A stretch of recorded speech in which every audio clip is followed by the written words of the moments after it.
Çin'in Doğu Türkistan'da uyguladığı soykırım ve zulüm politikaları insan. Avrupa Parlamentosu'nda düzenlenen Uluslararası Uygur Forumu'nda gündeme taşındı.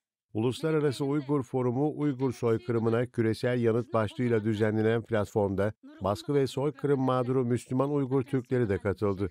Uygurlar hem kendi yaşadıkları hem de ailelerinin başlarına gelen Öz işkence ve avazını cinayetleri çıkaramazsa şu gözyaşları içinde halkımızın anlattı. zulmünü avaz. Forumda Bu konuşan dünyayı İslam imha Toplumu eden Milli Görüş Genel Atatürk Başkanı Kemal imkanlarına Ergün, hep içinde birlikte bulunduğumuz yüzyılda insanlığın görmüş olduğu en büyük zulüm, soykırım hakkında dünyanın vicdanına seslenmek için burada toplanmış bulunmaktayız dedi. Dünya Uygur Kurultayı Başkanı Dolkun İsa, Çin'in uyguladığı yasa dışı uygulamaların son Birleşmiş Milletler raporuna da yansıdığına dikkat çekti. Avrupa Parlamentosu'nun Çin'in yaptıklarını insan hakları ihlali olarak kabul ettiğini hatırlatan İsa, Almanya Başbakanı Olaf Scholz'un Çin ziyaretini de eleştirdi. Forumda konuşan Avrupa Parlamentosu Milletvekili Miriam Lexman, Avrupa Parlamentosu'nun Çin rejimini ekonomik işbirliğiyle değiştirebileceğimiz düşüncesine kapıldığını, ancak bunun böyle olmadığını gördüğünü söyledi.